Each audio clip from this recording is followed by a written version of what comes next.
नमस्कार, मी अतिशय स्वागत आहे तुमचं अलिबाग मूळ मतदारसंघातील बातम्या विशेष कार्यक्रम. मित्रांनो, तुम्ही आजच्या विशेष टायटल बघतच असेल की कोडूस येथील शिंदे गटाच्या मनमानी कारभाराला कंटाळून कांचन केनी यांनी शेतकरी कामगार पक्षात प्रवेश केला. आमदार महेंद्र दळवी यांना आत्मचिंतन करण्याची गरज. तर मित्रांनो, शुक्रवारी कांचन केनी यांनी शिंदे गटातून शेतकरी कामगार पक्षामध्ये प्रवेश केला. तर ही बातमी कृषीमध्ये मित्रांनो आलेली आहे. नक्की काय बातमी आहे ही पहिल्यांदा मी तुमच्या स्क्रीनवर तुम्हाला वाचून दाखवतो की कोडूस येथील शिंदे गटाच्या मनमानी कारभाराला कंटाळून कांचन केनी यांनी शेतकरी कामगार पक्षात प्रवेश केला. माजी आमदार पंडित पाटील यांच्या हस्ते शुक्रवारी पेजारी येथे छोटेखानी कार्यक्रमात त्यांचे जल्लोषात स्वागत करण्यात आले.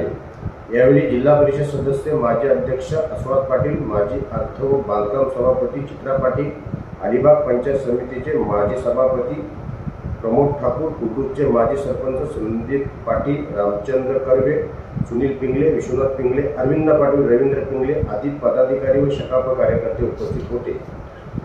गेल्या अनेक महिन्यापासून शिंदे गटात कार्यरत असलेले कांचन केनी यांनी त्यांना दुय्यम दर्जाची वागणूक दिली जात होती.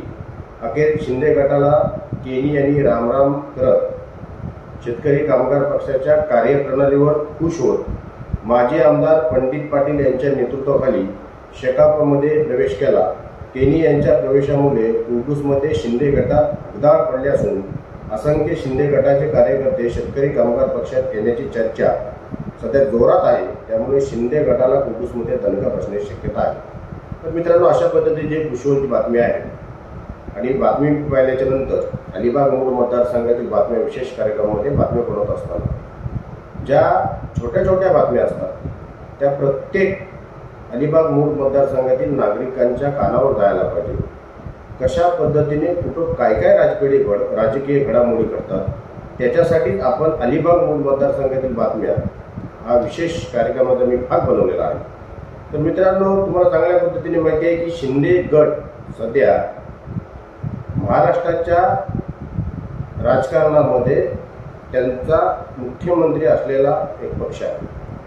असे असताना मित्रांनो, शिंदे गटाचा एखादा कार्यकर्ता काही महिन्यापासून त्यांच्या पक्षामध्ये काम करत असताना त्याला जर दुय्यम दर्जाची वागणूक मिळते तर यासाठी निश्चितच आमदार महेंद्र दळवी यांनी आत्मचिंतन करायला पाहिजे. कारण की तुम्हाला चांगल्या पद्धतीने माहिती आहे की मागील शेतकरी कामगार पक्ष हा चांगली कामं करत नाही, घराणेशाही असलेला पक्ष आहे. अशा पद्धतीचा एक अजेंडा घेऊन 2019मध्ये ते जनतेसमोर गेले आमदार महेंद्र दळवी आणि जिंकूनही आले. आणि मागील कार्यकालात आपण पाहिलं की शेतकरी कामगार पक्षाच्या काही कार्यकर्त्यांनी नेत्यांनी शिंदे गटामध्ये प्रवेश केलेला आहे. आणि त्याच्यानंतर खुश झालेले सगळेच महेंद्र दळवी समर्थक हा आपण आता शेतकरी कामगार पक्षाला पाठीमागे टाकू असं त्यांचं एकंदरीत मत आहे. परंतु आता शिंदे गटामध्ये सुद्धा काही लोक कंटाळून परत शेतकरी कामगार पक्षामध्ये मित्रांनो जात आहेत. तर याच्यासाठी आपण पण शेतकरी कामगार पक्षासारख्याच काही चुका करत नाही आहोत. ही बाब आमदार महेंद्र दळवी यांच्या लक्षात यायला पाहिजे. कारण की अशा पद्धतीने एखादा शिंदे गटामध्ये कार्यरत असलेला नेता शेतकरी कामगार पक्षामध्ये जात असेल, जो शेतकरी कामगार पक्ष आमदार महेंद्र दळवी यांच्या मते म्हातारा झालेला पक्ष आहे, शून्य झालेला पक्ष आहे, तर त्या पक्षामध्ये आपला 100% असणारा शिंदे गट शिवसेना पक्ष सोडून एखादा कार्यकर्ता शेकापमध्ये का जात असेल ही बाब पण त्यांनी लक्षात घ्यायला पाहिजे. कारण की आपण आपल्या पक्षामध्ये शेतकरी कामगार पक्षाच्या लोकांना घेत असताना आपले लोक सुद्धा तिकडे जातात आणि त्याच्यामुळे आपल्याला पण त्याचा फटका बसत असतो.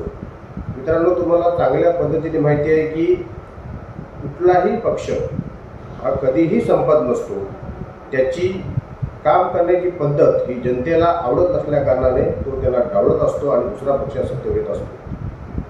आमदार महेंद्र दळवी यांच्या आमदार पदाला जवळजवळ 4.5 वर्ष आता पूर्ण झालेली आहेत. आणि या 4.5 वर्षाच्या कार्यकालानंतर आता लोकसभा आणि विधानसभेच्या पुन्हा निवडणूक येणार आहेत. त्याच्यामुळे शेतकरी कामगार पक्षामधून आलेले परत जर तिकडे गेले तर त्यांची डोकेदुखी वाढेल. कारण की 2019चं राजकारण आणि 2024चं राजकारण याच्यामध्ये मित्रांनो जमीन आसमानचा फरक पडलेला आहे. हे तुम्हाला सगळ्यांना माहिती आहे. याच्यामध्ये मी वारंवार माझ्या राजकीय विश्लेषणातून सगळ्या गोष्टी सांगितलेल्या आहेत. मित्रांनो, एक छोटीशी जी बातमी होती जी कुर्डूस मतदारसंघामध्ये घडली ती जनतेसमोर प्रेक्षकांसमोर माझ्या विश्लेषणातून मांडण्यासाठी एक छोटासा व्हिडिओ बनवला. याच्यामध्ये जास्त काही मला सांगायची आवश्यकता वाटत नाही. कांचन केनी हे जर मला भेटले तर त्यांची प्रतिक्रिया जाणून घेऊन नक्की त्यांनी शिवसेना शिंदे गटाला का रामराम ठोकला याच्याबद्दल त्यांची प्रतिक्रिया जाणून घेण्याचा पत्रकार नेत्याने मी प्रामाणिक प्रयत्न केला आणि तुमच्यासमोर मांडेल. मित्रांनो, एक हा छोटासा व्हिडिओ तुमच्यासाठी बनवला. याच्यामध्ये सांगण्यात अजून काहीच नाही आहे. इथेच थांबतो. जर कामावर असेल लाईक करा, शेअर करा, सबस्क्राईब करा. धन्यवाद.